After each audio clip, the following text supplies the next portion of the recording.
नमस्कार दोस्तों, स्वागत है आपका हमारे चैनल बीपी टीचर पॉइंट पर। तो दोस्तों, क्या आप भी कक्षा 10वीं के छात्र हैं और हिंदी के पेपर में पूरे 100 में से 100 नंबर लाना चाहते हैं? तो इस 10 मिनट के वीडियो को गलती से भी मिस मत करना।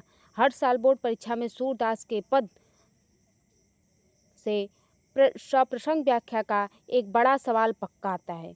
और आज के इस वीडियो में मैं आपके लिए लेकर आई हूँ पूरे चैप्टर के वो 3 सबसे महत्वपूर्ण पद संख्या 6, 7, 8, 1 से 5 तक मैं पिछली वीडियो में पढ़ा चुकी हूँ। आप जाकर पिछली वीडियो को चेक करके आप पढ़ सकते हैं।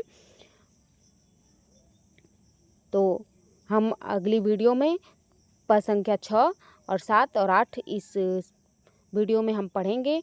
आसानी से एकदम समझेंगे, एकदम सरल भाषा में समझेंगे और एक एक शब्द के अर्थ को समझेंगे। तो चलिए शुरू करते हैं। हमने पिछली वीडियो में चरण कमल बंदो हरिराई पढ़ा और विगत गति कछु कहत न आवे, और फिर श्री कृष्ण के बाल लीला को पढ़ा, किलकत कान घुटरोवन यावत, और श्री कृष्ण के जिद को पढ़ा कि मैं अपनी सब गाय चरई हूँ। फिर कहते हैं मैया हूँ न चरई हूँ गाई, फिर जाने के लिए मना करते हैं। अब हम इस वीडियो में यहाँ पर गोपियों की बंसी के प्रति होने वाली ईर्ष्या को समझेंगे, पढ़ेंगे। जहाँ गोपियाँ ईर्ष्या करती हैं मुरली से, उसी के अर्थ को समझेंगे। तो चलिए देखते हैं। सखी रे मुरली लीजे चोरी, जिन गोपाल कीन्हे अपने बस प्रीति सबन की तोरी। छिन एक घर भीतर निशिवासर, धरत न कबहू छोरी। कबहू कर कबहू अधरनी, कटि कबहू खोसत जोरी। ना जानो कछु मेली मोहिनी, राखे अंग अंग भोरी। सूरदास प्रभु को मन सजनी, बधियो राग की डोरी। पहले इसके हम प्रसंग को देखेंगे, फिर देखेंगे इसके व्याख्या। तो चलिए संदर्भ देखते हैं।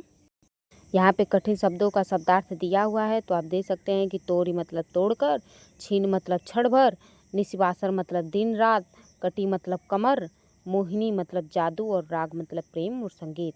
संदर्भ हम पिछली वीडियो में बता चुके हैं, तो आप जाके संदर्भ पिछली वीडियो में देखें और पूरे पद को जाके पढ़ें। पिछली वीडियो में बड़े आसान शब्दों में बताया गया है।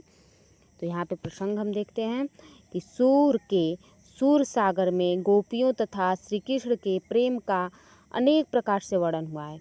इस पद में गोपियों की बंसी के प्रति होने वाली ईर्ष्या को अंकित किया गया है। ऐसे ही आपको एग्जाम में प्रसंग लिखना है, संदर्भ लिखना है, फिर व्याख्या लिखनी है। तो चलिए हम व्याख्या आपको बताते हैं, एक एक शब्द का अर्थ समझाते हैं। सखीरी मुरली लीजे चोरी, यहाँ पे गोपियाँ आपस में बात करती हुई कहती हैं कि सखीरी, एक दूसरे से कह रही हैं कि हे सखी, मुरली, मुरली मतलब बांसुरी, लीजे ले लो, चोरी चोरी कर लो। जिन गोपाल कीन्हे अपने बस, जिनी मतलब जिन, गोपाल मतलब गोपाल श्री कृष्ण को, कीन्हे मतलब किया है, अपने बस। प्रीति सबन की तोरी, सबनी मतलब सभी की, तोरी मतलब तोड़कर, प्रीति मतलब प्रेम को।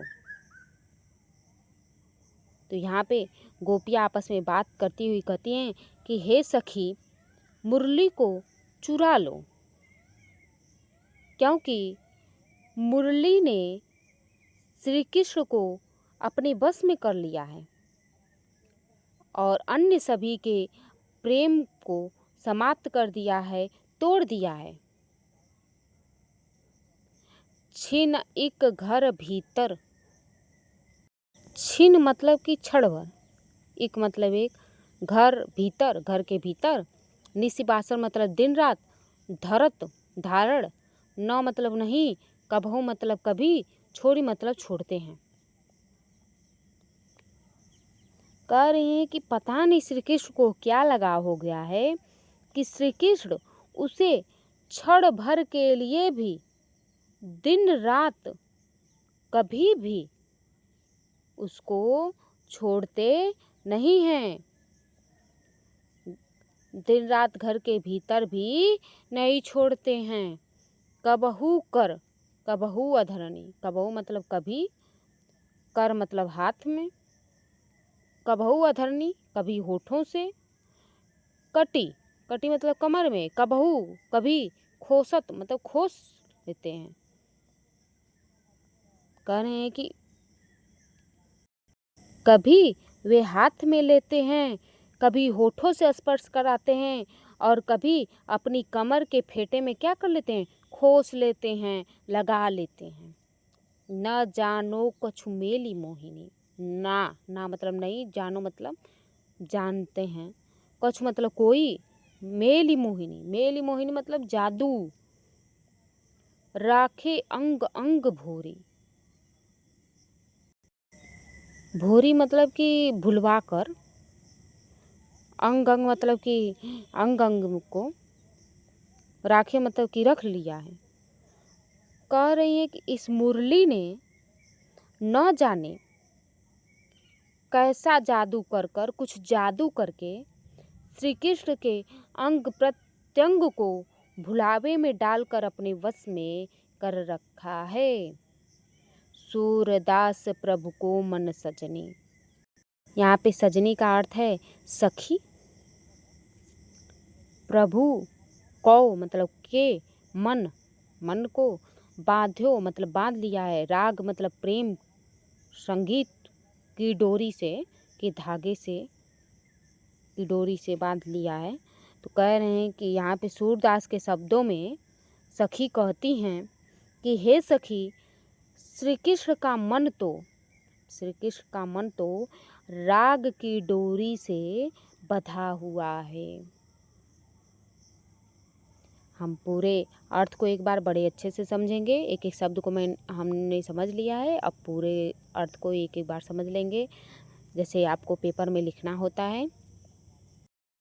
सखीरी मुरली लीजे चोरी, यहाँ पे गोपियाँ आपस में बात करती हुई कहती हैं, एक गोपी दूसरे गोपी से करे कि हे सखी, मुरली को चुरा लेना चाहिए, मुरली को चुरा लेना ही उचित है, क्योंकि इस मुरली ने जिन गोपाल की इन्हें अपने बस प्रीति सबन की तोरी, क्योंकि इस मुरली ने श्री कृष्ण को अपने वश में कर लिया है और सभी की प्रीति को, प्रेम को समाप्त कर दिया है, तोड़ दिया है। छिन एक घर भीतर निसिबासर धरत न कबहू छोरी, पता नहीं इसने उन कृष्ण का क्या लगा हो गया है कि उसे क्षण भर के लिए भी दिन रात कभी भी घर के भीतर नहीं छोड़ते हैं। कबहू कर कबहू अधरनी, कभी हाथों में, कभी होठों से स्पर्श कराते हैं, और कभी अपने कमर के फेटे में खोस लेते हैं, बांध लेते हैं, लगा लेते हैं। ना जानो कछु मेली मोहिनी, कह रहे कि ना जाने इस मुरली ने श्री कृष्ण पर क्या जादू कर रखा है, कुछ जादू करके श्री कृष्ण के अंग अंग को, अंग प्रत्यंग को भुलावे में डालकर अपने वश में कर रखा है। सूरदास प्रभु को मन सजनी, बांध्यो राग की डोरी, सूरदास के शब्दों में गोपियाँ कहती हैं, सखी कहती हैं कि हे सखी, श्री कृष्ण का मन तो राग की डोरी से बंधा हुआ है। हम आशा करते हैं ये आपको समझ में आ गया होगा। तो चलिए अगला देखते हैं। उधो मोहि ब्रज बिसरत नाही, वृंदावन गोकुल बन उपवन सघन कुंज की छाही, प्रात समय माता जसुमति अरुनंद देख सुख पावत, माखन रोटी दहियों सजायो अति हित साथ खवावत, गोपी ग्वाल बल संग खेलत सब दिन हसत सिरात, सूरदास धन धन ब्रजवासी जिन सौ हित जततात। तो चलिए इसके प्रसंग को देखेंगे, फिर आकर एक एक शब्द के अर्थ को समझेंगे।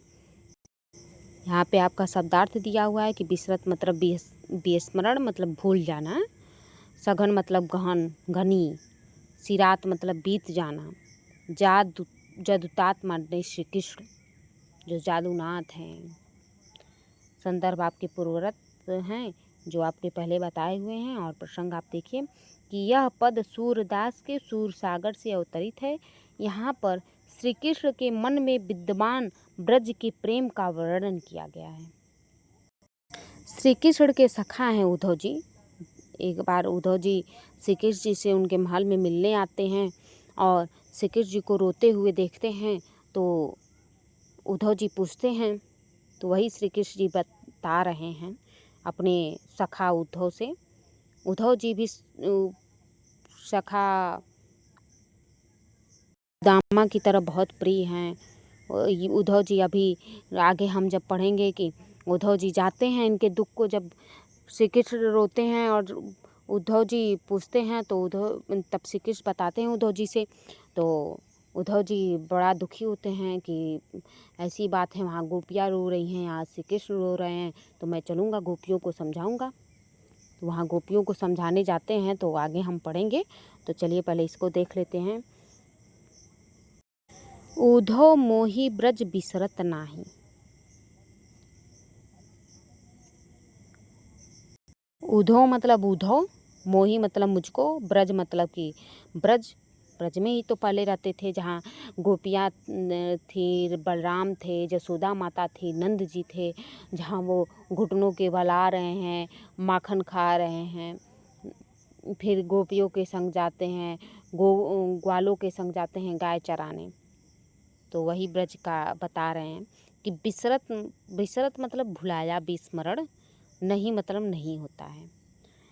कहते हैं कि हे उद्धव, मुझसे ब्रज का विस्मरण नहीं होता है, मुझसे भुलाया नहीं जाता है। क्या ब्रज, वृंदावन, गोकुल, वन, उपवन। वृंदावन तो समझ रहे हैं ना, वृंदावन, गोकुल मतलब गोकुल, आसपास के ही गांव थे।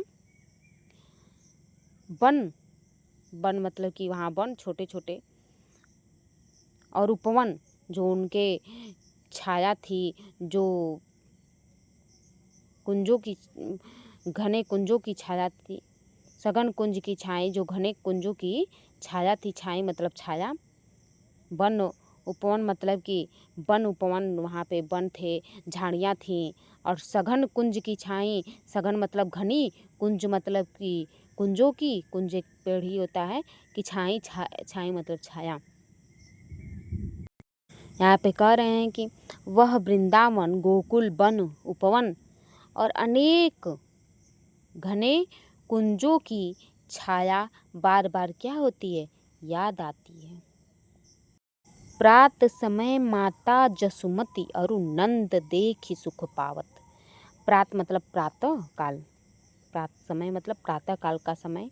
माता जसुमती माता जसोदा, अरु और नंद जी बाबा नंद, देख मतलब देख कर, सुख पावत मतलब पाते थे। कह रहे हैं कि प्रातः काल माँ यशोदा और नंद बाबा मुझे देखकर सुख को प्राप्त करते थे। माखन रोटी दहियों सजायो। माखन मतलब मक्खन, रोटी समझ ही रहे हैं, दहियों मतलब दही, सजा मतलब सजा कर। अति हित, अति मतलब अत्यंत, अधिक, हित मतलब प्रेम, साथ, खवावत मतलब खिलाते थे। कह रहे हैं कि मक्खन, रोटी तथा दही सजाकर अत्यंत प्रेम के साथ खिलाते थे। गोपी ग्वाल बाल संग खेलत। गोपियों ग्वाल बाल संग मतलब साथ में, खेलत मतलब खेलते थे। सब दिन हंसत सिरात, सिरात मतलब बीत जाता था, हंसत मतलब हंसते हुए, सब दिन सभी दिन। कह रहे हैं कि गोपी तथा ग्वाल बालों के साथ खेलते हुए हंसते हंसते ही सारा दिन बीत जाता था। सूरदास धनी धनी ब्रजवासी, धनी धनी मतलब धन्य है, ब्रजवासी मतलब ब्रज में वास करने वाले, जो ब्रजवासी हैं, ब्रज के निवासी हैं। जिनसो मतलब जिनसे, हित मतलब हितकारी, जदुतात मतलब श्री कृष्ण का कहना है कि सूरदास जी कहते हैं कि ब्रज के निवासी धन्य हैं जिनसे श्री कृष्ण का इतना प्रेम है, जिनके हितकारी श्री कृष्ण हैं। एक बार फिर से हम देख लेंगे कि उद्धव मोहि ब्रज बिसरत नाही।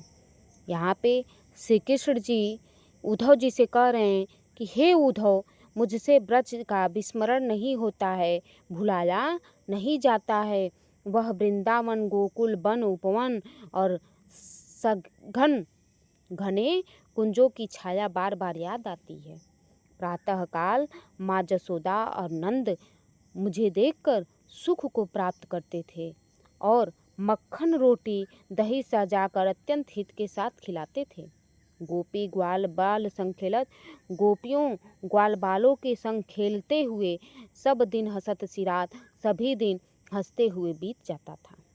सूरदास धनी धनी ब्रजवासी, सूरदास जी कहते हैं कि धन्य है ब्रजवासी, जिनसो हित जदुतात, जिनके हितकारी, जिन प्रेम किसका है, श्री कृष्ण का, जिनसे श्री कृष्ण का इतना प्रेम है। यहाँ पे हम बोले हुए थे कि 6, 7, 8 पढ़ाएंगे, लेकिन 8वां आपका गोपियों का वर्णन आ जाता है। उसके आगे भी गोपियों का वर्णन रहेगा, तो गोपियों की बातचीत रहेगी, तो उसको अगले वीडियो में पढ़ेंगे, क्योंकि यहाँ से गोपियों का फिर आगे शुरू हो जाता है। तो यहाँ पे उद्धव जी का और श्री कृष्ण जी का वार्तालाप ख़त्म होता है। फिर उसके बाद उद्धव जी चले जाते हैं वृंदावन, ब्रज चले जाते हैं वहाँ पे मिलने के लिए। इसके आगे का हम कल की वीडियो में पढ़ेंगे। तब तक आप घर पे इसको पढ़ते रहिए और आप 8वें पद को पढ़ के आइएगा, फिर हम उसके अर्थ को बताएंगे। और आपका कोई भी डाउट बचता है तो आप कमेंट बॉक्स में ज़रूर बताएं, हम उसका जवाब ज़रूर देंगे। और अगर आपको यह वीडियो पसंद आई हो, यह ज्ञान अच्छा लगा हो, आपको समझ में आया हो पद, तो आप वीडियो को लाइक करें, सब्सक्राइब करें, अपने दोस्तों के साथ शेयर ज़रूर करें, क्योंकि ऐसे अर्थ कोई नहीं बताएगा, एक एक शब्द का अर्थ कोई नहीं बताएगा। तो तब तक के लिए पढ़ते रहिए, आगे बढ़ते रहिए। धन्यवाद।